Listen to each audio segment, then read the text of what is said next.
최근에 한국에서 화제가 되는 이야기가 있습니다. 황혼에 무엇을 하는 여성들, 이런 화제가 되는 얘기가 있어요. 여러분 한번 알아맞혀 보십시오. 황혼에 무엇을 하는 여성이 뭐겠습니까? 황혼에 해변을 거니는 여성들. 옛날 유행가 가사의 제목에 나오던 그런 여성들 많았죠. 그렇다면 요즘 또 귀에 자주 들리는 황혼에 이혼을 하는 여성들, 그걸까요? 그 얘기도 포함이 되어 있습니다만은 지금 한국 동네에서 화제가 되고 있는 황혼에 무엇을 하는 여성, 황혼에 점을 보는 여성들, 황혼에 점을 보는 아내들, 그것이 요즘 한국의 화제입니다. 요즘 나이 드신, 즉 65세 이상 되신 분들 가운데 점 보는 사람이 너무 많아졌다는 거예요. 얼마나 많으면 신문지상에 이슈화해서 화제가 되었겠습니까? 요즘 점집이 호황입니다.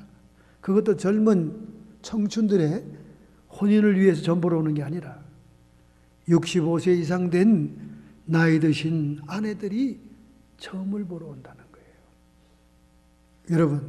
여러분의 아내가 점을 본다면 무엇을 알고 싶어 할까요? 우선 떠오르는 생각이 무엇입니까? 아내가 나를 떠나보낸 후에 혼자 사는 삶을 겁내고 있구나. 이렇게 사치스러운 생각하는 남편도 있을 거예요. 또 먼저 자기가 떠나고 양말 하나 제대로 못 찾아 신은 나를 걱정스러워하는구나. 이렇게 남편들이 생각한다면 꿈이 야무진 사람들이에요. 그 아직도 아내가 자기를 사랑한다고 믿고 있는 남편들입니다. 60대 중반의 여성들이 점을 치러 가는 목적이 뭐냐면 요즘 누가 더 빨리 죽을 건가? 그걸 알고 싶어서 간다는 거예요.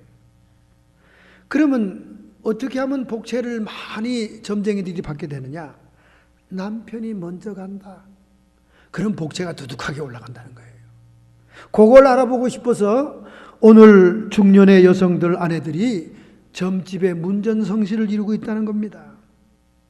남편과 나 누가 먼저 갈까요? 그 점 보러 간다는 겁니다. 그러면 그 주부는 남편이 먼저 떠난 쓸쓸한 삶을 걱정해서 점집에 간 건가요? 아니면 자신이 먼저 호련히 떠난 다음 호라비게 단 남편이 궁상스러운 며느리의 박해를 받아가는 그런 생활이 불쌍해서 점 보러 갔을까요? 그게 아니라는 거예요. 빨리 남편이 간다는 희소식을 듣고 싶어서 점집에 찾아간다는 겁니다. 왜냐하면 남편이 여기저기 너무나 어질러 놓은 것들이 많대요. 집에는 치우고 싶어도 남편이 버럭 화를 내면서 사람 사는 게 다 그렇지 뭘 치우기는, 결벽증 환자처럼.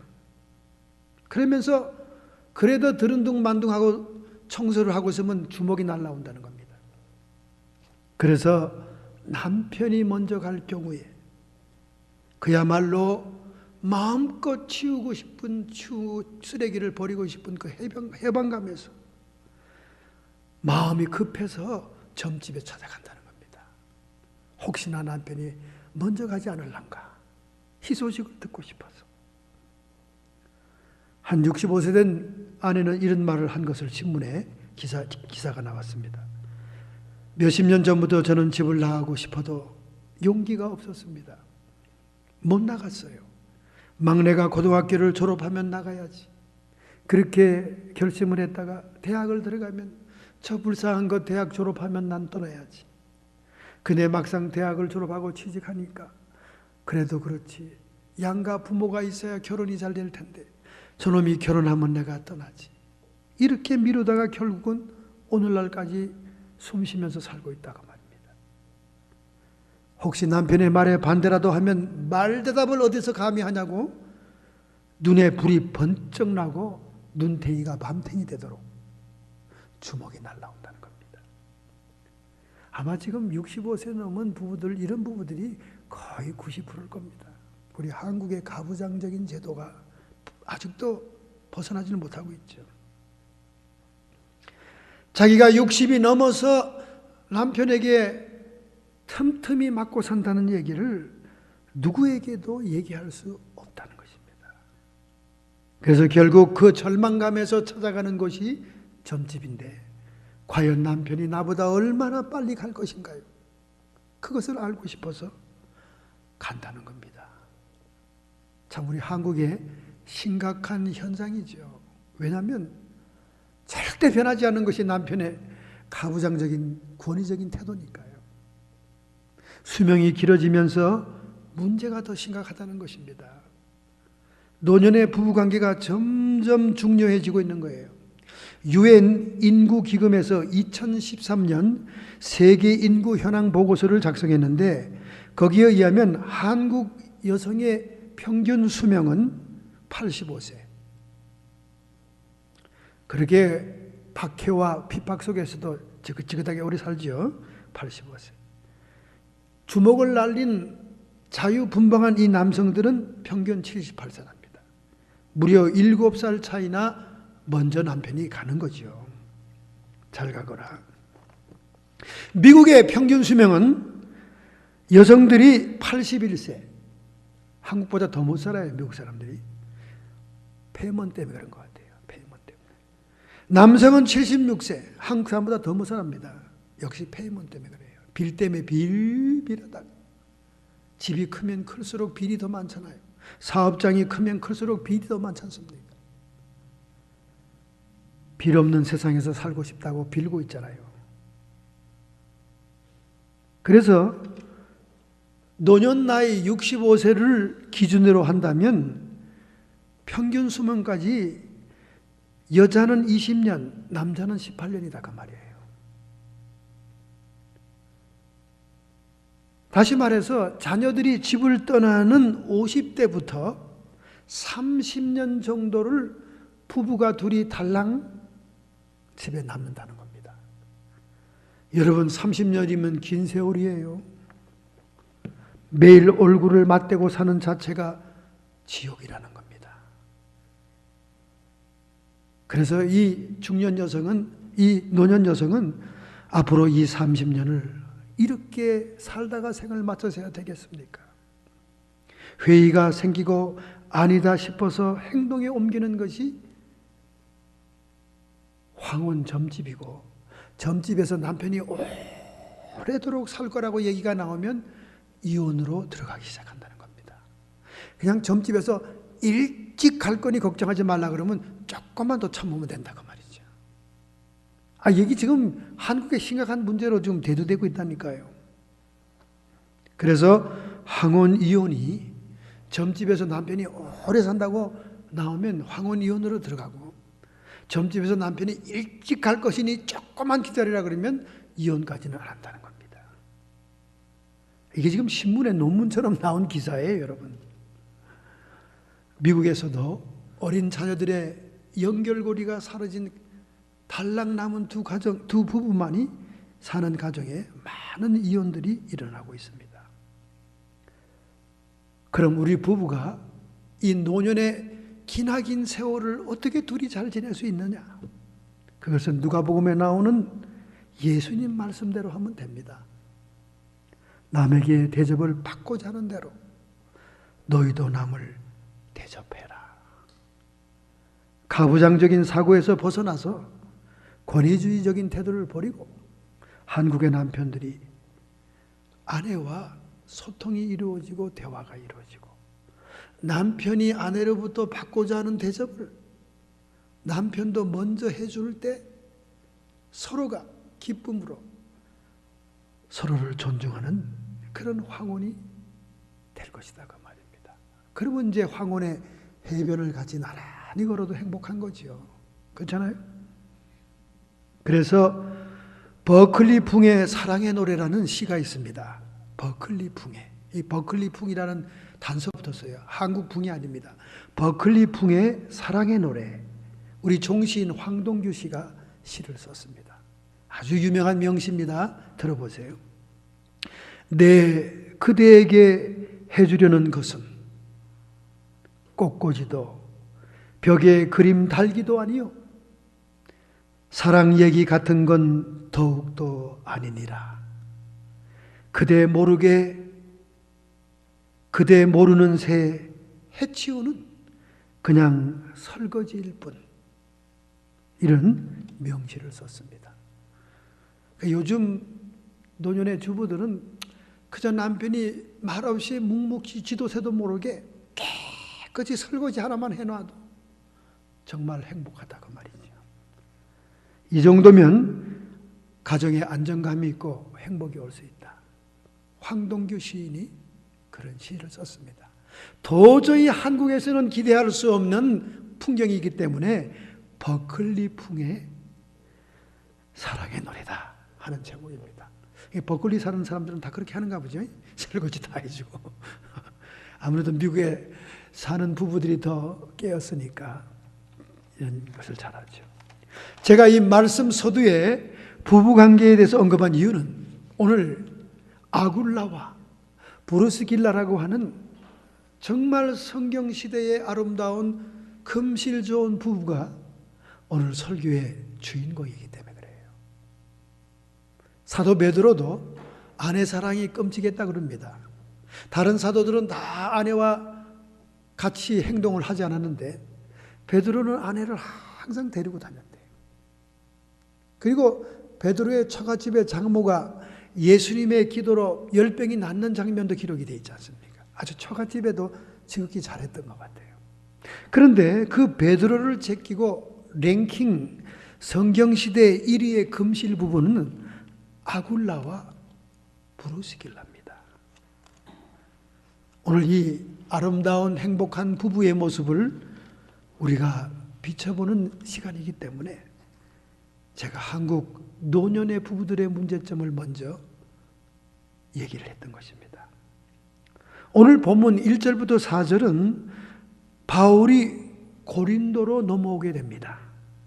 바울은 아덴을 떠나서 그 당시에 그리스의 수도인 아테네를 떠나 고린트라고 하는 펠레포네소스 반도의 항구 도시, 우리 한국으로 말하면 인천 같은 그런 도시를 다음 사역지로 정해서 그곳에 들어오게 됩니다. 그런데 사도 바울은 전도 초기에 자비랑 선교를 하고 있었습니다. 그래서 그는 천막을 깁는 기술이 있었어요. 그래서 그 직업을 구하기 위해서 시장 바닥을 헤매다가 아굴라 부부를 만납니다. 서로 기술과 업이 같아서 그들이 금방 같이 사업을 하게 되면서 친해지고 그들을 가르치고 말씀을 전가하는 관계가 됩니다. 두 번째, 오늘 본문 5절부터 11절은 본격적으로 고린도에서 사역이 시작되는 겁니다. 아덴에서 실패했던 바울은 고린도에서 사역을 갑절이나 어렵게 느끼면서 그러나 시작을 합니다. 그런데 얼마나 거절과 핍박이 많은지 몰라요.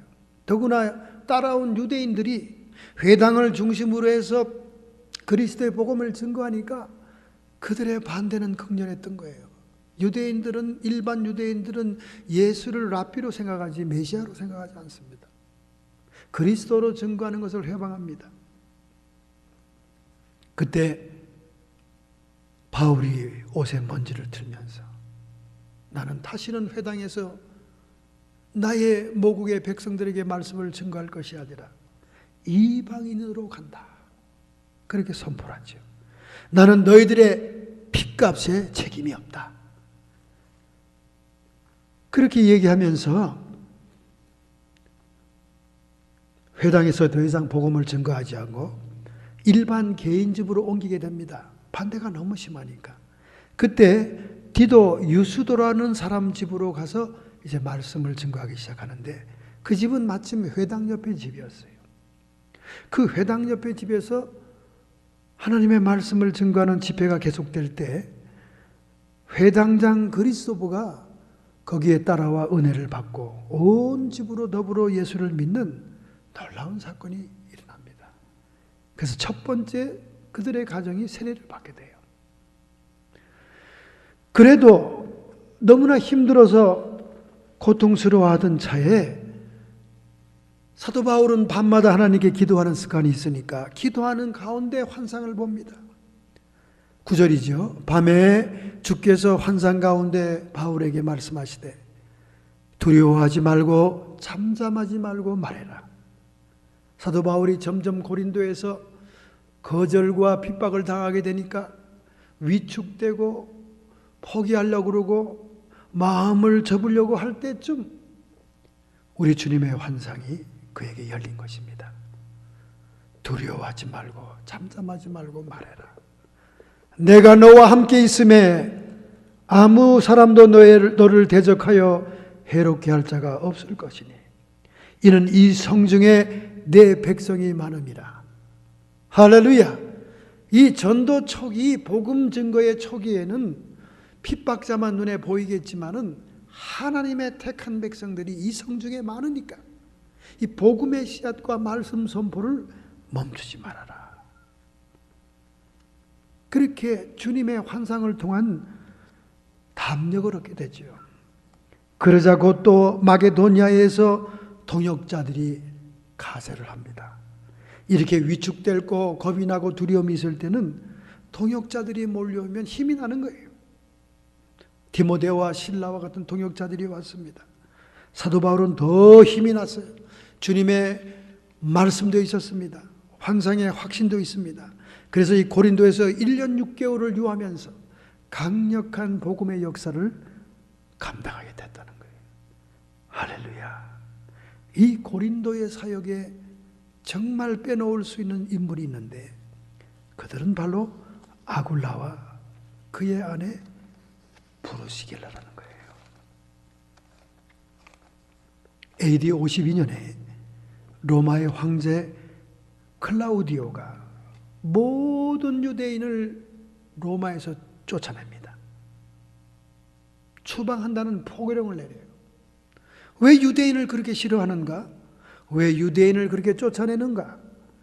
그 당시에 로마의 역사가 수에토니오스가 그의 저서에서 말하는 바에 의하면 유대인들이 기독교인들을 박해하고 그 도시에서 굉장한 소요와 동요를 일으킵니다. 로마가 어지럽게 됐어요. 무질서하게 됐습니다. 유대인들끼리 서로 치고받는 거예요. 로마의 황제 클라우디오는 문제의 구체적인 요인을 파악하기 귀찮아하고 어느 쪽이 죄가 있는지 어느 쪽이 옳은 건지 관심이 없고 그가 아는 바대로 이 모든 무질서와 시끄러움과 폭동은 유대인들끼리 일어나고 있는 것이니 유대인들은 다 자기의 집과 자기의 재산을 두고 쫓아버려라. 그래서 로마에서 추방을 당한 거예요.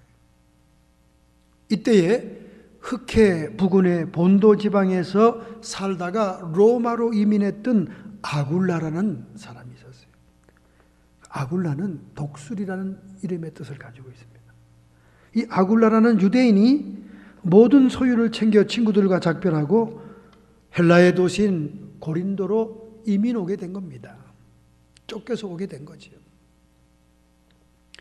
그 옆에는 항상 하나님 여호와를 경외하는 믿음 좋은 부인 브리스길라가 있었어요. 브리스길라는 로마식으로 이름을 부릅니다. 브리스길라. 헬라식으로 부르면 브리스가. 이 말의 뜻은 늙은 사람이다 하는 뜻입니다. 아마 나이가 꽤 찬 사람들이 아닌가 이렇게 생각이 돼요. 그런데 이들이 등장하고 난 다음 항상 성경에는 부부의 이름으로 기록되고 있습니다. 아굴라와 브루스길라, 아굴라와 그의 아내 브리스가 이러면서 인사할 때마다 등장합니다. 그만큼 부부 금실이 좋았다 하는 것을 알 수 있습니다. 여러분, 이 부부가 이렇게 삶의 생업도 같이 하고 그리고 좋은 동반자가 되어서 파트너십, 동반자의 의식을 가지고 있다는 것은 너무나 아름다운 거예요. 성경 창세기 2장 18절에 여호와 하나님이 가라사대 사람이 독처하는 것이 좋지 못하니, 하나님께서 사람이 싱글로 사는 것은 옳지 않다고 얘기하고 있습니다. 내가 그를 위하여 돕는 배필을 지으리라. 여기 돕는 배필이라는 말이 히브리 말로 에제르 크네그도라는 말입니다.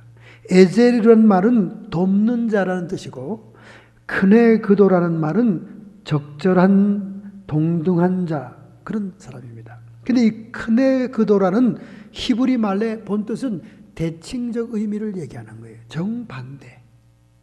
돕는 배필인데, 파트너십을 가진 부부인데 성품이나 행동이나 습관은 정반대라는 거예요. 여러분 젊었을 때 연애하는 사람들 보세요. 자기에게 없는 것이 있는 것이 좋아가지고 서로 성적으로, 이성적으로 끌리는 거예요. 그래서 결혼이 됩니다. 그 정반대의 성품이 만납니다. 한 사람이 깔끔 떨면 한 사람은 지저분하기 짝이 없습니다. 한 사람은 털털하면 한 사람은 꼼꼼합니다. 그렇게 대칭적으로 만나게 되어 있는 거예요. 바로 이 히브리 말 크네그도라는 본질의 의미가 대칭적인 의미예요. 그래서 부부는 반대 성품으로 만납니다. 처음에 연애할 때, 사랑할 때는 그 자기에게 없는 반대적인 성품, 반대적인 모습이 너무나 매력적인 거예요. 너무나 끌립니다. 그런데 웬일입니까? 자식 낳고 이제 살다가 권태가 나면 자기 같지 않은 그 모습이 너무나 지긋지긋하게 미운 거예요. 나는 깔끔한데 저 인간은 어지러? 나는 그냥 모든 걸 대강대강 넘어가고 스킵하는데 저건 꼼꼼하기 짝이 없고 뭐든지 물건 늘어져. 그래서 싸우게 되는 거예요. 그러나 우리의 운명은 이 돕는 배필의 히브리의 말 뜻대로 대칭적인 의미에서 만나는 거예요. 전혀 반대 사람이 만나는 거예요. 이게 오목의 원리요 음양의 원리가 아닙니까, 여러분? 같은 사람끼리 만나면 일이 되겠어요. 서로 모자라고 서로 없는 부분을 채워줘야 파트너십이지. 바로 이 아굴라와 브루스길라가 그런 부부였다는 거예요.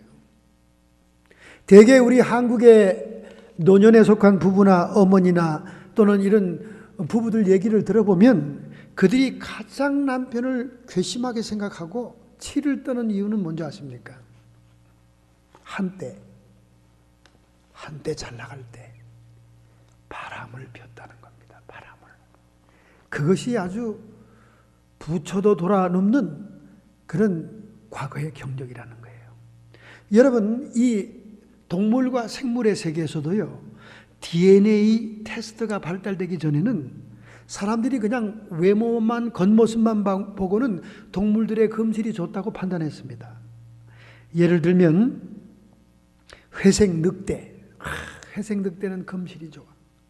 황제 펭귄, 괜찮아. 백조, 물 위에 항상 나란히 헤엄쳐가잖아요. 백조, 비버, 바다 해마, 둘이 항상 다정하게 다니니까 최고의 금실의 동물들로 알았다가 말이에요. 우리가 속은 거예요. 연예인들도 TV에 나와서 얼마나 다정한 척합니까? 얼마나 막 금질 좋은 척해요. 그러다가 며칠 있다가 이혼한다는 신문에 나잖아요. 썩는 겁니다. 이제는 안 속아요. 왜? DNA 검사를 하니까. 그 새끼들을 전부 다 DNA 검사를 합니다. 웬일입니까? 우리가 DNA 검사가 되기 전에 외모만 보고 둘이 다정하게 다니는 모습만 보고 최고의 금실의 동물로 알았던 회색 늑대, 황제 펭귄, 백조, 비버, 바다 해마 다 바람쟁이라는 거예요. 속았어요. 속았습니다. DNA 조사를 해봤더니 새끼들이 DNA가 부부와 틀린 게 많이 나오더라는 겁니다. 새들은 순놈이 잠깐 집을 빈 둥우리에 다른 순놈이 쳐들어가서 일을 저지릅니다. 늑대도 무리 안에 불륜 때문에 암컷끼리 대박 터지게 싸웁니다. 동물의 왕국에 보세요. 옐로우스톤 국립공원에서 전자 탐지로 관찰하고 DNA 조사로 조사를 끝내니까 황제 펭귄도 금실이 좋은 부부가 아니에요. 황제 펭귄은 매해 파트너가 바뀌는 계절적인 부부였어요. 둘이 나란히 걸어가고 뛰둥거리니까 최고의 금실을 자랑하는 줄 알았는데 이거 계절마다 바뀌는 파트너였다는 거예요. 백조는 5%에서 6%가 부부가 헤어집니다. 비보라는 동물 역시 멋있는 젊은 놈이 나타나면 암컷들이 바람을 핀다는 거예요. 그러면 정말 부정 하나 없이 평생 일부일처로 사는 동물들이 이 세상에 있을까요? 있더라는 거예요. 전혀 사람이 상상하지 못했던 동물이 있더라는 거예요. 그것도 영광스럽게 캘리포니아가 뽑혔습니다. 캘리포니아 들판에 있는 들쥐, 캘리포니아 니커스라고 하는 쥐가 평생 동안 일편단심 충실히 살더라는 거예요. DNA 검사를 해보니까 한 마리의 새끼도 그 부부의 새끼가 아닌 것이 없더라는 거예요. 전파기를 통해서 들쥐의 모든 생활을 몇 년 동안 추적해 본 결과 정말 부정도 없고 이혼도 없더라는 거예요. 쌍을 맺은 수놈들은 특히 아무리 섹시한 암놈이 유혹을 해도 안 넘어가더라는 거예요. 인간 사회에서는 보기 힘든 대단한 도덕성과 자제력을 그 누추하고 볼품없는 캘리포니아의 들쥐가 그렇더라는 거예요. 사람이 외모로 못 판단합니다. 이 DNA가 발전하고 전자감시경이 발달이 됐으니까 알아낸 거지요. 그 폼 좋게 모양 좋게 두 마리의 백조가 호숫가에 나란히 걸어가는 것만 보고 사람이 다 속은 겁니다.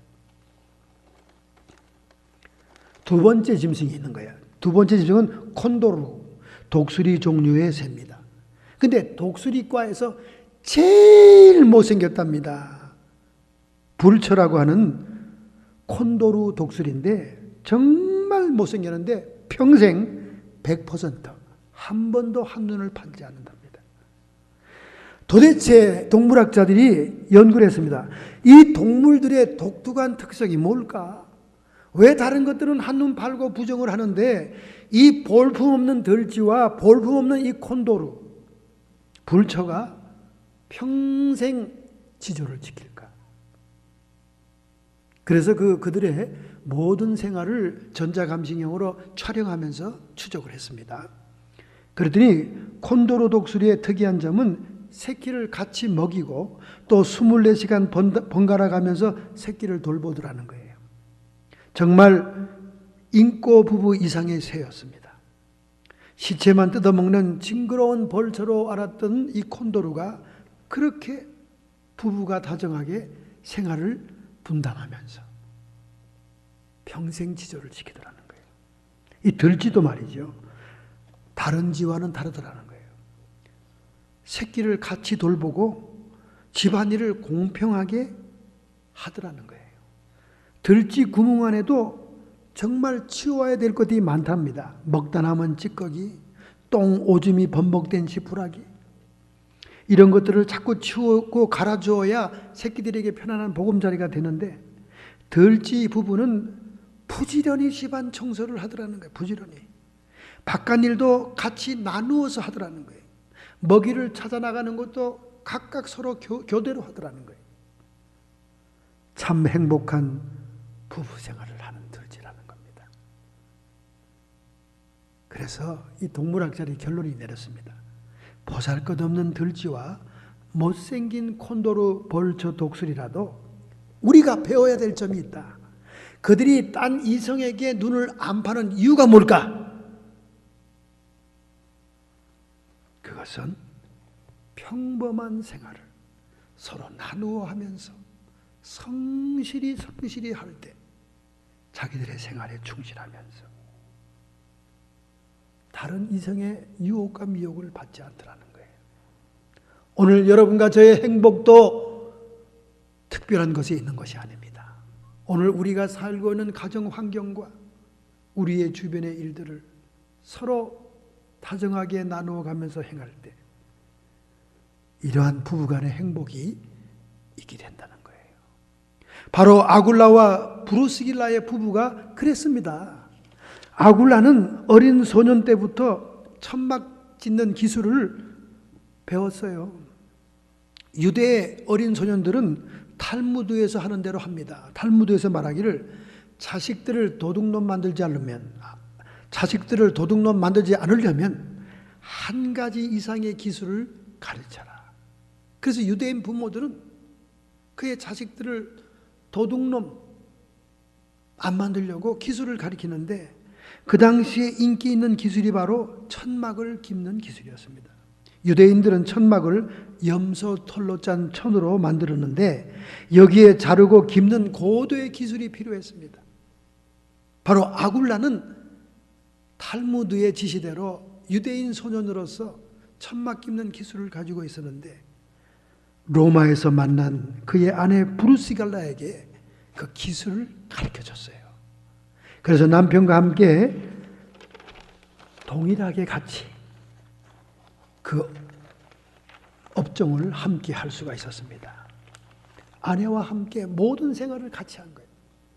평범한 가정생활, 직장생활, 천막을 만드는 생활도 즐겁게 함께 한 것입니다.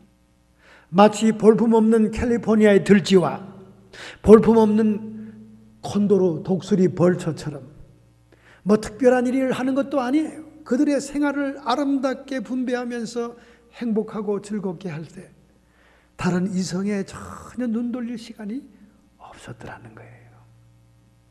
할렐루야. 바로 아굴라와 브루스길라의 삶의 모습이었어요. 그들이 천막업을 하고 있을 때 찾아온 사람이 사도 바울입니다. 사도 바울 역시 유대인 소년으로서부터 탈무드의 지시대로 도둑놈이 되지 않으려면 기술을 배우는 학습을 했기 때문에 그가 천막 같은 업종인 아굴라와 브루스길라의 가게에 찾아온 거예요. 그래서 같이 일을 하게 된 겁니다. 같이 살게 된 거예요. 함께 거하게 되었다는 거예요. 첫째로 복음 전도자 바울과 아굴라의 부부는 함께 거하면서 사명자가 되었습니다. 할렐루야. 바울이 그들의 가게에 감해 업이 같으므로, 같은 기술을 가지고 있으므로 함께 거하며 일을 하니 그 업은 장막을 만드는 것이었더라.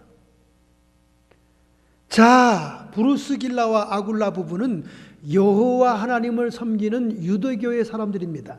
하나님밖에 모르는 사람이에요. 그런데 사도 바울은 누굽니까? 그도 역시 바리새인으로서 여호와 하나님 신앙을 지키려고 기독교인을 박해하다가 다메섹 도상에서 부활하신 주님을 만나고 그 눈에 비늘이 떨어져 나가며 성령을 받아 이방 선교사로 부름을 받은 자가 아닙니까? 그러니 그가 자신이 미처 깨닫지 못한 그리스도의 복음을 아굴라와 브루스길라에게 천막을 기우면서 같이 일을 하면서 얼마나 열심히 증거하고 말씀을 증거한지 모릅니다. 그래서 그들은 말씀 속에서 함께 성장을 한 거예요. 할렐루야. 사도 바울을 만난 그날부터 그들은 예수 그리스도를 구세주로, 그리스도스로, 하나님의 아들로서, 주로서 섬기면서 함께 사명을 느끼게 된 겁니다. 하나님밖에 모르고 여호와 신밖에 모르는 그들에게 이미 보내주신 예수 그리스도의 구세주이심을 증거하는 사명자가 된 겁니다. 여러분, 우리가 유대인 하면 그냥 다 같은 유대인인 줄 알죠? 아닙니다. 우리 캘리포니아에도 LA 유대인들이 많이 사는 동네가 있어요. 유대인도 세 종류가 있습니다, 여러분. 세 종류. 다양한 그룹에 크게 세 종류가 있어요. 첫째, 오르소독스, 정통파 유대인이 있습니다. 정통파 유대인들은 음식도 코셔 음식만 먹습니다. 이 코셔 음식은 율법에 따라 정확하게 만들어진 음식을 얘기합니다.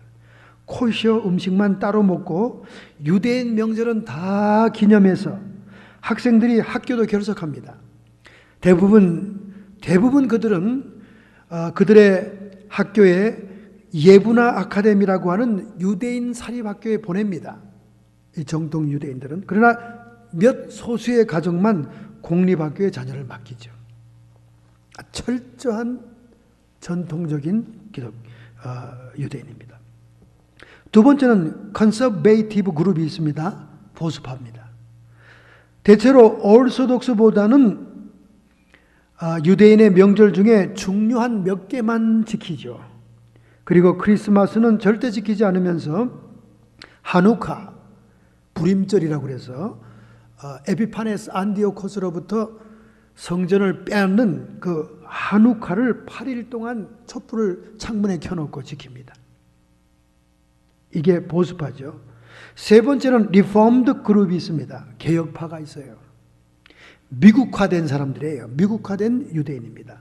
음식도 아무거나 먹고 유대인 명절도 한두 개만, 얌키풀, 키퍼, 로시의 하시아나 중에서 한두 개만 지키고, 그리고 물론 가족마다 약간씩 차이가 있겠지만은 크리스마스 때도 크리스마스와 하누카를 같이 지킵니다. 그리고 이 리폼드 그룹은 타인종과 결혼한 가정도 많이 있습니다. 유대인 자녀들은 13세가 되면 성인식 파티로 생일을 치러줍니다. 비미츠바와 밧 미츠바라는 여자아이, 남자아이는 비미츠바, 여자아이는 밧 미츠바라는 생일 축하 파티를 열어주고 많은 유대인들을 초청하죠. 특별히 유대인 부모들은 자녀 교육에 대해서는 학과목의 성적 위주의 공부에 치중하지 않고 자녀의 사회적이고 감성적이고 신체적인 모든 균형이 발달하는 쪽으로 관심을 두고 교육을 시킵니다. 이렇게 유대인들이 여호와 신앙만을 주장하고 있을 때 사도 바울은 엄청난 핍박과 거부를 당하면서 그와 함께 거하는 아굴라와 브루스기라 부부에게는 철저한 성경 공부와 복음을 증거하게 됩니다. 아프리카 선교사로 갔던 분의 간증이 있습니다. 그도 처음에 한 아프리카의 마을에 도착했을 때 그들이 그에게 베푸는 호의도 거절도 경험하게 됩니다. 그런데 그들이 베푸는 호의 자체도 너무나 풍습이 달라서 받기가 힘들었던 것을 얘기하고 있습니다. 처음 전도하게 된 부족은 굉장히 온순하고 착한 부족이었대요. 말은 통하지 않지만은 따뜻한 추장의 환대를 받으면서 동네에 기거할 수 있는 허락을 받게 됩니다. 그런데 추장집에서 특별한 VIP, 중요한 사람이 왔다고 큰 파티를 열었다는 거예요. 그런데 그들이 귀한 손님에게 음식을 대접하는 음식은 사슴의 피를 반죽해서 만들어 먹는 것이었다는 거예요. 우선 그 피비린내가 구역질이 올라왔고요. 도저히 먹을 수 있는 모습이 아니더랍니다. 그런데 그걸 거절하면은 호의를 거절하게 되기 때문에 복음 전도는 물론 그 마을에 있을 수가 없다는 거예요. 그래서 눈을 탁 감고 그 사슴의 피로 만든 선지국을 먹었다는 겁니다. 다 한꺼번에 쭉 들어 마셨다는 거예요. 그리고 들어 마신 다음에는 잘 먹었다는 뜻으로 트림까지 꼭 해줘야 된다는 거예요. 그래야 그게 맞춰진다는 거예요. 그래서 억지 트림까지 그냥 해서, 트림도 이게 완전히 속으로 들어가야 나오는 거니까 트림까지 해줬는데 정말 죽을 맛이었다는 겁니다. 그래서 이제 그 동네에서 대강 이렇게 복음을 소개했어요. 말이 안 통하니까 행동이나 무용이나 춤이나 노래로 그대로 어린아이와 어른들에게 복음을 다 증거하고는 그들의 친척 마을이 있는 곳으로 이제 옮겨가려고 하직 인사를 추장고 하는데, 추장이 내가 너에게 마지막 하는 길에 귀한 선물을 주겠다고 하면서 선물을 주더라는 거예요. 그런데 그 선물이라는 것을 도저히 받을 수가 없더라는 거예요. 그 선물이 뭔지 아십니까? 추장의 11번째 아내예요. 젊고 이쁜 아내라고, 특별한 선물이라고 선교사에게 주더라는 거예요. 그래서 자기는 하나님의 율법과 계명에 의해서 이런 일을 결코 할 수 없다고 사양하고 거절하니까 추장이 죽이겠다고 막 화를 내고, 추장을 호위하는 용사들이 그를 포위하더라는 거예요. 호위를 무시한다. 그래서 할 수 없이 떠나는 일을 중단했다는 거예요. 떠나면 그 여인을 데리고 가야 되니까. 그래서 일주일 동안 추장에게 안 통하는 말로 온갖 얘기를 다 해봤다는 거예요. 그리고 밤마다 그는 하나님께 기도했다는 거예요. 그랬더니 결국 일주일 후에 떠날 때는 고개를 끄덕거리면서 자기 11번째 아내를 강제로 보내지 않더라는 거예요. 이렇게 하나하나 풍습이 다르고 말이 다르고 음식이 다른 곳에서 복음을 증거할 때 그들이 호의를 베풀어도 그것은 고역이었다는 겁니다. 그런데 하물며 사도 바울은 얼마나 유대인들이 예수 그리스도가 이단자라고 하면서 핍박을 가해온지 모릅니다. 그가 당당하게 회당에서 말씀을 증거할 수 있는 기회도 다 빼앗긴 거예요. 이러한 와중에도 우리 하나님께서는 아굴라의 부부를 하나님의 사명자로 키울 수 있도록 함께 기거하면서 하루 종일 그들이 천막을 기우면서 한자리에서 하나님의 말씀을 나눌 수 있도록 했다는 사실입니다. 할렐루야. 여러분과 저의 작업장에서도 하나님의 말씀이 증거되고 있습니까? 여러분과 저의 작업장에서도 다른 사람에게 성령의 감화를 주고 있습니까? 우리는 특별한 일을 하기 위한 사명자라기보다 우리 매일매일 삶 속에서, 직장에서, 노동 중에서 하나님의 영광을 드러내야 될 줄로 믿습니다. 할렐루야. 한국에 한때 박정희 정부의 암적인 존재와 같이 골치 아픈 기독교 기관이 있었습니다. 그것은 도시산업 선교였어요. 그래서 그 당시 박정희 정부 때는 이걸 도산이라고 그랬습니다. 도산만 들어가면 기업이 도산된다.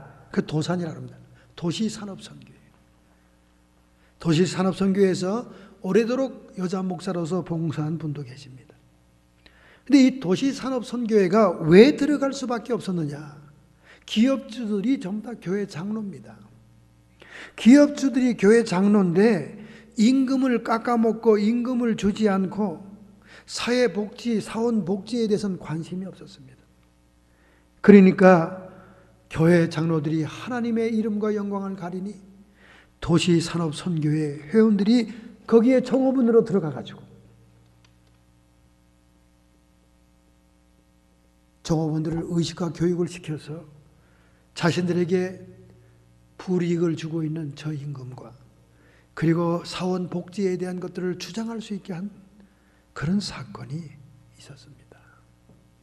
여러분, 얼마나 많은 교회 장로들, 교회를 운영하고 교회의 경제적인 많은 후원을 한다는 그런 기업주들이 사회에서는 얼마나 소자들을 눈물 흘리는지 몰라요. 이렇게 사원들을 핍박하고 저임금시키고 노동 착취하고 사원복지에 관심이 없는 그들이 어째 만세전부터 천국의 백성으로 택정함을 입었다고 그렇게 주일마다 기도할 수 있냐 그 말이에요. 왜 만세전에 지옥 자식으로 택정함을 입었다는 느낌은 못 받냐 그 말이야. 자기 착각 속에 살다가 천국의 문간도 딛지 못합니다. 여러분, 어저께 기자회견과 세계 만방의 매스컴으로 개망신당하는 사건 여러분 봤죠? 저는 이미 한 달 전, 몇 달 전부터 계속 그 얘기 하지 않았습니까? 흔들 수 없는 종교 권력이니까 감히 말에, 입에 담지도 못한다고 봐요. 결국 14년 동안 참았던 것들이 어저께 기자회견으로 막 온 세계로 다 나갔어요. 파리의 여인과 영혼 결혼식 한 거.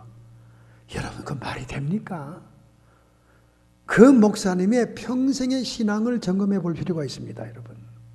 지금 자기의 정실 부인이 있는 사모님이 있는데 파리에 가서 오페라 가수와 영혼 결혼식을 했다. 이거는 한국의 샤머니즘, 무속신앙에 있는 무속적인 행동입니다. 그렇다면 그 목사님이 성령 역사라고 세계를 향해서 떠들어댄 그 모든 행동들이 한국의 샤만이냐 그 말이에요. 그렇지 않고 어떻게 영혼 결혼식이라는 걸 할 수 있냐 그 말입니다. 그 문제를 수습하기 위해서 15억을 주고 무마를 시키고 각서를 받고, 그리고 그 여인은 그 목사님의 잠옷과 옷가지와 시계와 모든 소지품들을 더 이상 문제 삼지 않겠다고 10억을 받으면서 교환을 하고 말이죠. 제가 오래전부터 이 얘기를 떠들었습니다. 그러나 어저께야 기자회견했어요. 물론 사람이 말년에 실수도 하고 끝에 실수도 할 수 있습니다. 그런데 이건 교리적인 문제가 아닙니까? 이 도구마의 문제가 아니에요. 영혼 결혼식이 뭡니까? 그건 샤만들이 하는 거예요. 미신에서 무당들이 몽다리 귀신과 처녀 귀신을 짝지어주는 영혼 결혼식 하는 거 아닙니까? 어떻게 그런 것을 파리에 오순절 대성회를 하러 갔다가 연애하면서 그렇게 그런 일을 할 수 있냐 그 말이에요. 그분의 평생의 신학, 평생의 메시지, 평생의 성령의 역사라고 하는 것을 우리가 지금 점검해 볼 필요가 있는 거예요. 보통 문제가 아닙니다. 이건 뭐 2천억 대 1,500억 대 교회 돈을 어떻게 했다는 그런 문제보다 더 중요한 문제입니다. 여러분.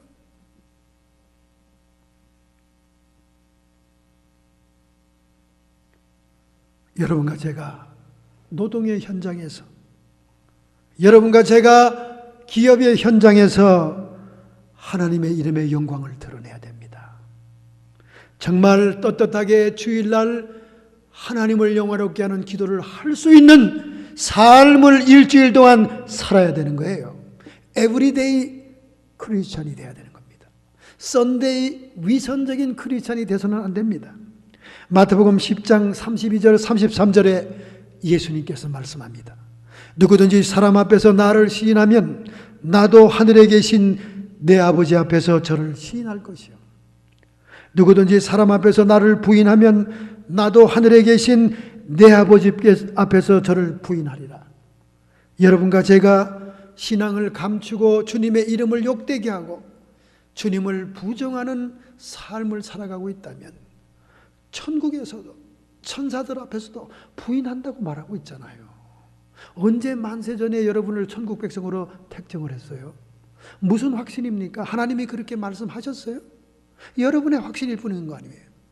여러분이 지금 김치국부도 마시고 있는 거 아니에요? 여기 보세요. 사람들 앞에서 시인하지 않으면 나도 시인하지 않겠다. 사람들 앞에서 부인하면 나도 천사들 앞에서 부인하겠다. 천국 백성 아니라는 얘기입니다. 하나님의 말씀이 이렇게 명명백백하게 있는데 왜 그렇게 홀리 톤으로 거룩하게 기도만 하고 내려가냐가 말이에요. 성경의 인물 가운데 요셉은 하나님이 그와 동행하심으로 그는 하나님의 영광을 드러냅니다. 그가 노예로 팔려갔던, 감옥의 죄수가 되었던, 그가 어디에 있든지 간에 하나님의 동행하는 모습이 그에게 있었으므로 그는 결국 그 당대의 가장 강국의 총리로 30살에 뽑힘을 받지 않습니까? 다니엘도 마찬가지예요. 이방왕 4명의 왕을 거쳐가면서 그 모든 왕들이 다니엘 때문에 여호와 하나님을 천지주제의 하나님으로 고백하게 합니다. 할렐루야. 우리는 우리의 삶의 현장에서 요셉을 배워야 됩니다. 다니엘을 배워야 됩니다. 할렐루야. 사도 바울을 배워야 됩니다. 사도 바울 때문에 아굴라와 브루스길라는 사명자의 반열에 들어섰습니다. 그들은 그의 가슴이 뜨거워 주의 복음과 예수 그리스도를 증거하지 않고는 견딜 수 없는 사람이 되었습니다. 두 번째, 그들은 복음 전도 지역에서 자기의 집을 예배의 처소로 제공하면서 사도 바울의 동력자가 되었어요. 할렐루야. 고린도에서 복음을 1년 6개월 동안 증거한 사도 바울은 에베소로 이동합니다. 에베소는 그리스 펠레포네소스 반도가 아니라 소아시아 쪽으로 온 거예요. 소아시아에 우리 인천항처럼 이렇게 툭 튀어나온 에베소 항구가 있습니다. 인천을 잘도 써먹습니다만은 어떻게 제가 비유할 건 인천밖에 없네요. 그런데 에베소까지 아굴라와 브리스기가 동행을 합니다. 사도행전 8장 18절부터 22절, 바울이 안디옥에 있는 고향교회에 돌아갈 때 비로소 헤어지게 됩니다. 그들이 사도 바울을 따라 나섰던 것은 하나님의 섭리적인 인도를 따른 거예요. 그들이 사명자로서의 불같은 열심이 그들의 마음속에서 솟아나자 그들은 바울을 따라 에베소로 가는 동역자가 됩니다. 할렐루야, 할렐루야. 그 에베소에 정착해서 그들은 집을 사죠. 근데 그 집이 예배의 장소가 되었다는 거예요. 바울이 에베소를 떠난 다음에 알렉산드리아의 출신인 아볼로라고 하는 유대인이 에베소에 옵니다. 이 젊은 청년은 학문이 많고 성경에 능한 자라고 그랬어요. 그 당시 알렉산드리아는 세계에서 가장 책이 많은 도서관이 있는 곳입니다. 그리고 학파가 형성된 학문의 도시예요. 그런 도시의 출신이니까 이 아볼로는 굉장히 지식에 능하고 성경에 능한 자였습니다. 그가 일찍 주의 도를 배워 열심으로 말하며 가르치니 요한의 세례만 알 따름이라.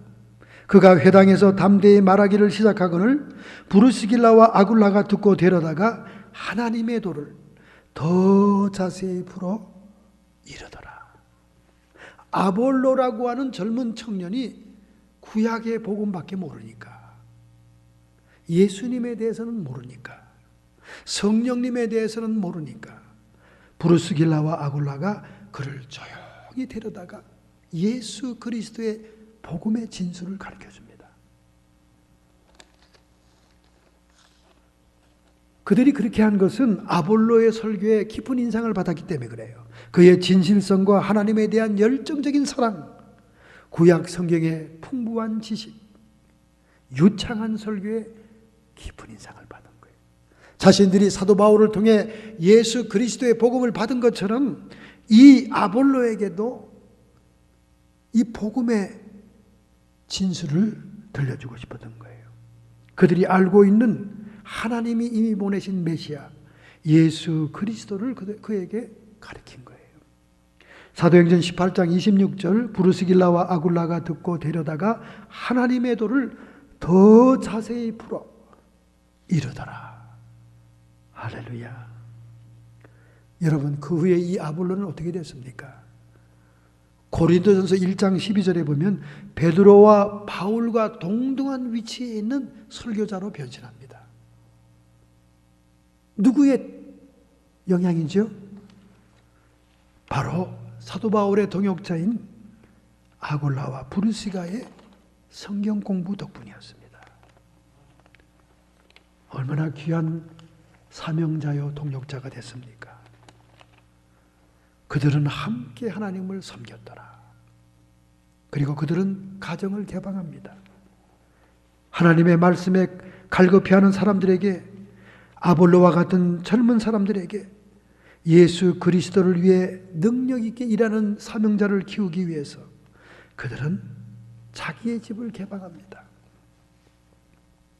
바울이 제3차 전도 여행을 위하여 안디옥을 떠났을 때 그는 육로로 소아시아에 여행하면서 거의 3년 동안 하나님의 말씀을 가르치며 체류하게 되는데 그것이 에베소입니다. 아굴라와 브루스길라가 가정의 교회를 개척해서 복음 사역을 하는 그 에베소로 사도 바울이 돌아왔어요. 이미 동역자로서 터전을 다 닦아놓은 겁니다. 할렐루야! 얼마나 놀라운 일입니까? 아시아의 교회들이 너희에게 문안하고 아굴라와 브루스길라와 및 그 집에 있는 교회가 주 안에서 너희에게 문안하고. 바로 이 에베소에서 고린도전서 첫 번째 편지를 쓰면서 브루스길라와 아굴라의 집에 있는 교회가 너희들에게 문안한다. 이런 인사를 쓰고 있는 것입니다. 여러분, 사명자들이요, 하나님의 사명을 감당하려고 할 때 하나님은 감당할 수 있는 물질적인 축복도 허락합니다. 할렐루야. 믿으시면 아멘 합시다. 그래서 고린도에서는 아굴라의 집이 너무 협소했기 때문에 디도 유스도의 집에서 복음을 증거했지만은 에베소에까지 와서 사명을 감당하려고 하는 이들 부부를 하나님이 얼마나 축복을 해 주었던지 에베소 교회가 거기에 섰다고 말입니다. 믿으시면 아멘 합시다. 여러분, 이 에베소 교회는 예수님의 어머니 마리아가 있는 교회예요. 이 에베소 교회는 마지막까지 장수했던 사도 요한이 목회하던 교회입니다. 정말 장자교회예요. 그래서 성경 요한계시록 2장부터 3장에 소아시아 7교회를 말할 때 첫 번째 교회로 에베소 교회. 그 당시에 가장 장자교회입니다. 이런 교회를 개방한 사람이 바로 아굴라와 브루스길라였다는 거예요. 동력을 한 것입니다. 할렐루야. 그런데 바울이 약 3년간 이 에베소의 교회를 중심으로 해서 복음을 증거하고 떠날 때 로마에서 추방령을 내렸던 글라우디오가 죽습니다. 그래서 유대인들이 다시 로마로 도로 들어가요. 갑니다. 로마가 세계 수도 아니에요. 그래서 아굴라와 브루스길라 부부도 로마로 들어갑니다. 거기에 그들의 발판이 본래 있지 않습니까? 그들이 살던 지역이잖아요. 그래서 아굴라와 브루스길라는 로마의 교회를 또 세우게 됩니다. 할렐루야! 지금 오늘날 바티칸에 역사적인 교회가, 세계교회가 있는 그것이 바로 그들에 의해서 시작된 거예요. 로마서 16장 3절 5절 너희는 그리스도 예수 안에 있는 나의 동역자들인 브루스길라와 아굴라에게 문안하라. 이제 동역자라고 부르고 있습니다. 저희는 내 몸을 위하여 자기 목이라도 내어놓았나니, 자기 목숨까지 내어놓는 동역자다 그 말이에요. 나뿐이 아니라 이방인의 모든 교회도 저희에게 감사하느니라. 그 당시에 모든 이방인 교회들이 아굴라와 브루스길라에게 감사한다는 거예요. 얼마나 많은 도움을 줬으면 그러겠습니까? 또 저희 교회에게도 문안하노라. 초대교회 사도 바울의 선교 여행의 시대에 한 획을 걷는 금실 좋은 부부입니다. 이들은 위대한 에베소 교회와 로마 교회를 창시한 자들입니다. 사도 바울의 동역자였어요. 사명자로 시작돼 동역자가 되었습니다. 그들의 집을 개방했습니다. 초대교회로 사용한 집들 중에 하나가 지금 예일대학 고고학 탐사대회에서 실제로 유프라데스 강 유역인 두라 유로포스 지방에 발굴된 바 있습니다. 그곳에서 고고학자들은 방 하나가 교회로 사용된 적이 있는 한 집을 파냈습니다. 벽은 그리스도인의 이야기를 담은 색이 바란 벽화로 장식되어 있었고 그 방 전체가 미국으로 옮겨져서 예일대학의 미술관 안에 지금 재건되어 있습니다. 신약 성서 시대의 교회들은 도저히 땅이나 교회 건물을 소유할 수가 없었습니다. 만일 소유할 수 있었다 할지라도 계속되는 박해와 압력 때문에 그렇게 부동산을 소유하는 것은 현명한 일이 되지 못했습니다. 그래서 그 초대교회 성도들은 가정이 교회였어요. 이제 마지막 세기의 종말, 역사의 종말에도 우리 교회들은 부동산과 이 엄청난 화려한 건물들을 포기하고 가정으로 숨어 들어가든지 지하로 숨어 들어가야 될 줄로 믿습니다. 오늘날에도 우리는 이런 믿음의 가정들을 귀하게 생각해야 됩니다. 왜냐하면 이 교회들이 주님의 몸된 교회가 태동한 근본이기 때문에 그래요. 갈라디아 6장 10절에 말씀합니다. 그러므로 우리는 기회 있는 대로 모든 이에게 착한 일을 하되 더욱 믿음의 가정들에게 할지니라. 할렐루야! 우리의 구제와 선교와 선행의 첫 번째 대상은 믿음의 가정들이라는 거예요. 그 믿음의 가정들은 하나님의 교회의 기초가 된다는 겁니다. 이처럼 아굴라와 프루스길라의 집은 영적인 자녀가 양육되는 장소요, 영적인 선교의 센터가 되었습니다. 오늘날 미국의 가정들 중에도 홈처치 무브먼트가 일어나고 있어요. 커피 선교가 있고 선지자의 방을 준비해서 순례하는 전도자들을 대접하고 가정에서 모여 성경 공부하는, 여기 지금 마켓 거리에 있는 노인 아파트에서도 가정 성경 공부를 하고 있습니다. 이렇게 처처의 성경 공부들을 하고 있는 거예요. 이 모든 것들이 하나님과 동역하는 것입니다. 할렐루야. 오늘날 여러분, 우리 한인교회들 형편이 어떻습니까? 한국교회들 형편이 어떻습니까? 동역자는 없고 라이벌만 있습니다. 교회의 담이 얼마나 높습니까? 다른 교회 목사, 다른 교회 집사, 장로들 아는 척도 않고 무관심합니다. 인사도 나누지 않습니다. 라이벌만 있고 동역자는 없는 시대가 됐어요. 경쟁 시대가 됐습니다. 내 밥그릇을 남에게 뺏기지 않는다는 지저분한 상업적인 생각만 하고 있습니다. 동반자 의식이 사라진 지가 오래예요. 동반자 의식이 사라졌다는 것은 예수님의 몸된 지체의 의식이 없다는 것입니다. 세포, 유기적인 세포로 연결된 교회가 더 이상 아니라는 거예요. 그러면 라이벌 관계로서 유기적인 지체의식이 없는 세포라면 무슨 세포일까요? 암세포지요. 암세포가 위협적이고 공격적이고 데인저러스한 것은 다른 모든 세포와의 교류를 차단하고 자기 몸만 불리는 거예요. 자기 몸만 커지는 거예요. 그래서 자꾸 종양이 되고 혹이 되고 커져나가는 겁니다. 그러면 치명적으로 그 몸 전체를 죽이는 거예요. 지체의식이 없고 동역자의식이 없고 자기만 키우는 그런 교회들은 결국 암세포에 불과하고 주님의 몸된 영광스러운 우주교회, 보이지 않는 교회, 인비지블 처치를 깨트리는 암세포에 불과한 거예요. 오늘 우리는 믿음의 가정들로 연결된 주님의 지체의식을 가져 있어야 됩니다. 서로를 위해 중보기도 하고 서로를 위해 격려하고 서로를 위해 함께하는 그런 역사를 해나가야 돼요.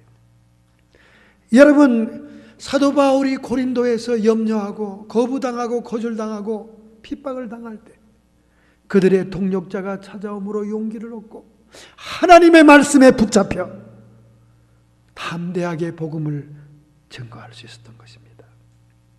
여러분, 우리가 복음을 증거하던 사명자가 되든 동력자가 되든 염려하게 되면 위축되는 거예요. 근심 걱정하면 위축되는 것입니다. 여러분, 왜 염려가 생기죠? 염려는 그 뿌리가 두려움입니다. 두려움. 두려움의 또 뿌리는 뭡니까? 무지예요. 무지. 모를 때 두려움이 오는 거예요. 모르는 사람 만났을 때, 골목에서 모르는 사람 만나면 두렵습니다. 칠흑 같은 어둠 속에도 자기 집 안방은 편안한 거예요. 도리어 수면을 잘 들 수가 있습니다. 그렇지만 낯선 곳에서 어두워지면 공포가 엄습합니다. 컴컴한 밤길이라도 잘 아는 사람을 만나면 반가워요. 그러나 모르는 사람을 골목에서 만나면 두렵습니다.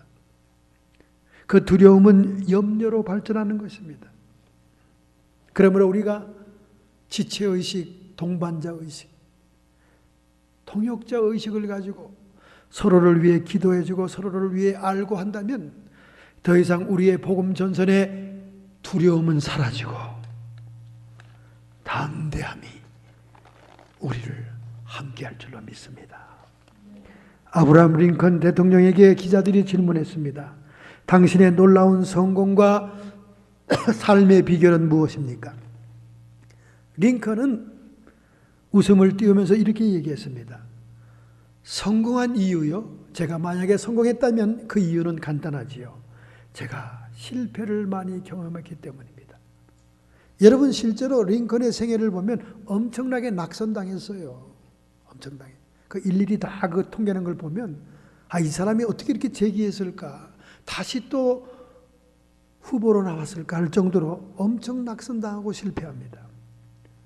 내가 실패했을 때 마귀는 끝장났다고 나에게 속삭거렸습니다. 그러나 하나님께서는 두려워하지 말고 담대하라. 그렇게 말씀했습니다. 나는 마귀의 말에는 귀를 닫아버렸고 하나님의 음성에는 귀를 열었습니다. 할렐루야.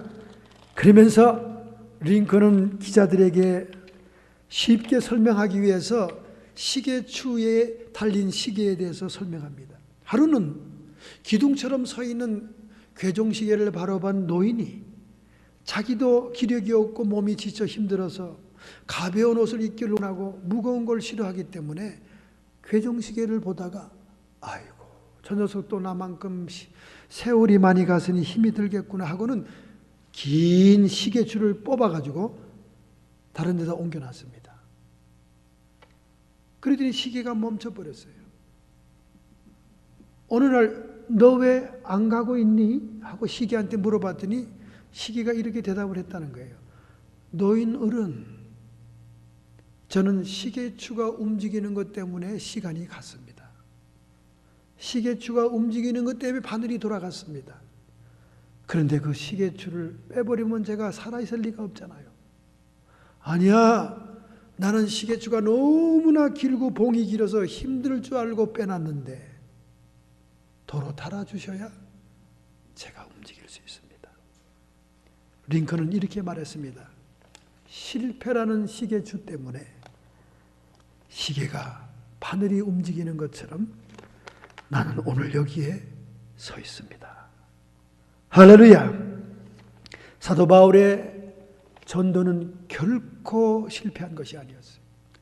그가 같은 직업을 가지고 같은 직종을 가지고 한 집에 거하면서 그들을 사명자로 만들었던 아굴라와 브루스길라 통해서 에베소 교회와 로마 교회가 일어나는 위대한 역사가 일어나지 않습니까? 오늘 여러분과 저 가운데도 소수의 무리가 변화받고 소수의 무리가 하나님의 말씀에 속한다 할지라도 우리는 이 브루스길라와 아굴라의 축복을 봐야 될 줄로 믿습니다. 사도 바울은 고린도에서 그들을 처음 만난 후에 16년이 지난 다음 그가 로마의 감옥에 두 번째 갇혀 있을 때 네로 황제의 손에 죽음이 임박한 그때에 그는 자기의 마지막 기록을 이렇게 남깁니다. 디모데후서 4장 19절 브루스길라와 아굴라 및 오네시보로의 집에 문안해다오. 그가 마지막 인생을 매듭 지으면서 참수용을 앞두고 마지막으로 이름을 부른 사람은 브루스길라와 아굴라였다는 거예요. 그는 사도 바울에 의해서 세워진 사명자입니다. 그리고 그들은 자기의 집을 하나님의 예배의 초소로 헌신한 동역자들이었습니다. 1991년 일본 최북단에 있는 아오모리현에 엄청난 태풍이 불어왔습니다. 이번에 마치 필리핀의 태풍처럼 태풍이 불면서 수확기에 접어든 사과나무 가운데 96%의 사과가 다 낙과가 했어요. 다 떨어져 버렸어요. 못 쓰게 됐습니다. 평소에는 바람이 불면 10% 정도의 사과가 떨어졌지만은 이 태풍으로는 96%의 사과가 떨어졌어요. 상품 가치가 있는 사과는 4%에 불과했습니다. 이 엄청난 피해가 일어나자 아모리현의 사과를 재배하던 농부들은 금년 농사가 끝장이 났다고 그들이 전부 다 주저앉아 절망만 했습니다. 그때 그 마을에 살고 있던 바보 같은 미우라 로이치라고 하는 청년은 창문을 바라보고 있다가 달려있는 사과를 보고 깜짝 아이디어가 나왔습니다. 이 마을에 살고 있는 농부들, 우리의 일가 친척들이 절망하고 낙심만 할 것이 아니라 그 모진 태풍 가운데서도 달려있는 4%의 사과를 바라보자. 그래서 그 청년은 그 사과를 떨어지지 않은 4%의 사과라는 이름을 붙여서 상품으로 만들었습니다. 농부들에게 사과 상자에 포장을 하자고 얘기했어요. 그리고 그 포장지에다가 떨어지지 않는 4%의 사과, 그렇게 제목을 달았습니다. 풍속 53.9의 태풍에도 떨어지지 않은 사과, 그렇게 붙였습니다. 그런데 이 사과가 시장으로 나갈 때는 막 대학 입학 시험 시즌이었어요. 사람들은 이 상자에 붙은 글자를 보았습니다. 그 모진 태풍 가운데 96%의 사과는 떨어져 나갔지만 결코 떨어지지 않는 사과라고 써있는 그것을 보고 서로 행운의 사과라고 대학의 합격을 위해서 사가기 시작한 것입니다. 할렐루야. 출시된 사과는 적은데 살려고 하는 사람은 많으니까 무려 30배의 값으로 나가기 시작했습니다. 결국 이번 농사는 망쳤다고 했던 농부들이 태풍 불은 그 해에 다른 해보다 더 엄청난 수익을 얻게 되었습니다. 할렐루야. 사도 바울도 마찬가지예요. 그는 핍박을 당하고 모진매를 당하고 죽음에까지 이르는 유대인의 거절과 부정과 핍박 속에 한 아굴라와 브루스길라의 후보를 사명자로 통역자로 초대교회 역사상 가장 위대한 에베소 교회와 로마 교회를 세우는 인물들이 나타난 것입니다. 오늘 그런 사명자와 통역자가 이곳에 있는 줄로 믿습니다. 4%의 사과는 더 위대한 일을 하는 것입니다. 사과 속에, 씨앗 속에 얼마나 많은 사과의 열매가 있는지는 하나님밖에 모릅니다. 적은 무리여 두려워하지 말라. 하나님께서는 너희에게 하나님 나라를 주시기를 원하느니라. 할렐루야. 한 사람의 영혼이 귀한 것입니다. 한 사람에게 복음이 증거되면 되는 것입니다. 한 사람에게 하나님의 능력이 체험되면 하나님의 나라의 문은 열릴 줄로 믿습니다. 바로 이러한 사람이 되기로 작정하고 결심한다면 여러분의 가슴에 손을 얹기를 바랍니다. 오늘 전능자의 손길이 여러분을 붙들고 있습니다. 하나님의 거룩한 성령이 이곳에 좌정했습니다. 하나님의 천군 천사들이 우리를 둘러 있습니다. 하나님께서는 우리의 결단과 결심, 우리의 믿음의 표현을 기다리는 줄로 믿습니다. 하나님, 저희들이 아굴라와 브루스길라가 되기를 원합니다. 하나님의 사명자와 통역자가 되기를 원합니다. 내가 있는 처소, 내가 있는 곳이 어디인가에 따라 어디에 있다 할지라도 하나님의 복음의 능력이 전파되기에 주시옵시고 하나님의 생수의 진리가 흘러넘쳐 나가기에 주시옵소서. 남은 생애를 이 나라의 영광을 위해 살고자 결단하오니 하나님 저를 축복하시고 안수해 주시옵소서. 아굴라와 브루스길라에 주었던 그 놀라운 사명 부어 주시옵소서. 그 열매를 부어 주시옵소서. 하나님의 성령의 권능이 임할지어다. 생명과 평안이 임할지어다. 성도의 육체의 진리의 능력이 임할지어다. 하나님의 말씀에 붙잡혀 남은 생에 살기에 주시옵소서. 성도의 육체와 정신의 역사는 모든 질병들아 뿌리채 뽑혀 쫓김을 받을지어다. 육체에서 고통을 제거하고 떠나갈지어다. 악한 마귀 사탄 귀신의 세력들은 끊임없이 우리의 사업장을 흔들고 우리의 직장을 흔들고 우리의 자녀를 흔들고 우리 앞을 가로막는다 할지라도 하나님께서는 우리와 동행하심으로 요셉처럼 다니엘처럼 하나님의 이름의 영광을 드러내게 주시옵소서. 예수님의 이름으로 감사하며 축복하며 기도하옵나이다. 아멘.